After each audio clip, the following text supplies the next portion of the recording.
Well, our next guest wrote the book on leadership and then sold more than 1 million copies, way more than 1 million. John Maxwell is the author of the 21 Irrefutable Laws of Leadership, and he's here today with the new 10th anniversary edition, and we welcome you back to the 700 Club. Thank you very much, Terry. Good to be with you. I know it's the 10th anniversary, but what made you decide to re-release the book? Well, my publisher, Thomas Nelson, looked at me and said, John, this book has done so well with so many. Would you like to have a shot at trying and upgrading it and putting new illustrations, et cetera, in it? And I said I would. I'll tell you why. Every time I write a book, about 3 years after I've written it, I'm disappointed in it. You think, I wish I'd have said this. That's exactly right. I look at it, I think, oh, why didn't I teach this principle? And what happens, Terry, is the book stays the same. It doesn't move. But I keep growing, I keep learning, I keep developing. Yes. And so what happens is the things I said at a certain point in time, it would be the best that I could give. But if I keep growing, then I look at it and say, oh, I could have done so much better. Yes. And so all of my books, I have a tendency about 3 years later to kind of think, oh, my goodness, I'd like to have a shot at rewriting them. And with this one, because it's done so well, they said, well, rewrite it. So this isn't just, I know you talk about 2 new laws of leadership. It's not just that. You've enhanced even what had been written before. Oh, yes, I changed all of the laws as far as the content. In fact, 75% of it is new. Wow. Which, when I started, I thought, oh, I'll do 15, 20%, you know. Right, and I'll tweak it here and there. Embellishments. Yeah, and then I got in it again, and I look at it and say, oh, this needs to be changed, and this can be so much better. So I just basically rewrote the book. The 21 laws is still the 21 laws. I took 2 of them, and I folded them into another one because they were what I call cousins. They were close. And I added 2 new laws, because in 10 years also of me teaching the 21 laws of leadership around the world, people would ask questions, and all of a sudden it forms better in your own mind. And all of a sudden I thought, there are 2 important laws that I just missed. Tell me about those. Well, okay. One of them is the law of addition. And the law of addition says we add value to people by serving them. Wow. And of course, you know, Terry, I do a lot of work in the corporate market. And I knew I couldn't call it the law of servanthood. It wouldn't fit Not in the that. marketplace, right. So I thought, I've got to put a positive spin on it, but I really want to teach servanthood, and so I call it the law of addition, and then we add value by serving others. And the whole chapter is about how to be a servant. And how to add value to other people. And I was so pleased with how it came out, because it has biblical values and principles, again, without scripture, again, because I transfer over to the secular market all the time.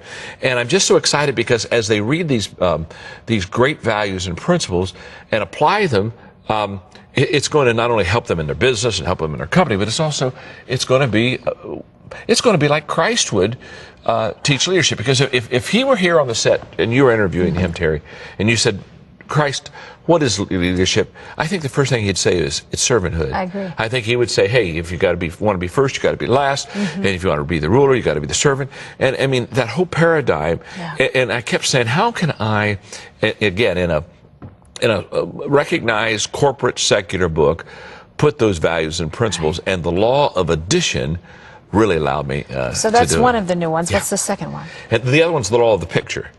And the law of the picture says people do what people see. It's all about example. And it's not what you say, but it's what you do. And the confusion that is caused when I don't live what I teach you or ask of you as a leader or as a boss. And so I really try to talk in that chapter a lot about character and living out and fleshing out the values. In fact, it was very interesting. The Chicago Tribune and the Wall Street Journal a few weeks ago interviewed me the very same day on business ethics, because I've written some stuff on business ethics. And their question was, do you think it's possible for a company or a corporation to teach their people business ethics?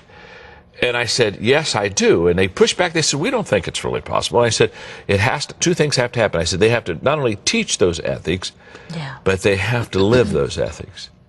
And I said, if you teach them, but you don't live them, or you kind of look the other way in the company when you're doing these things, then people very quickly realize that those are not your values. And so the law of the picture is a lot about saying and doing being compatible together. Can I ask you, you know, we've had a number of leaders in the Christian community over the last couple of decades who have taken some pretty scandalous falls.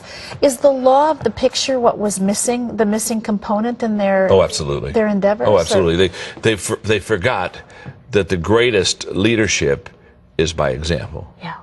And one time I saw a stat, Terry, that said that 89% of what we learn visually. Yeah. 10% through the ears, 1% through the other senses. Well, it just tells you that the impression of visualness is so key to leadership. And leadership is a visual thing. You think of a leader as, you think of Moses at the Red Sea saying, okay, let's go across. Yes. The waters are Follow part. me, we're going this way. It's a visual. It's a very much of a visual. And I wanted to get that in. And I was so happy to have this kind of second chance on a book because it allowed me to get 2 laws in that I thought were huge in helping a person become more effective. Well, I just want to say that, if you've read the 21 Irrefutable Laws of Leadership, you want to get a hold of this revised and updated copy because, as John said, it's been totally added to and embellished, and you want to get a hold of your copy and reread it. These are principles to live by and to do business by, and it'll enhance your life. Also want to mention, you've got a brand new book called Talent is Never Enough. Also an excellent read. These are available, of course, in bookstores around the country. John Maxwell, thank you for what you do, and thank you for being here. Oh, it's great to be with you. Great to have you with us.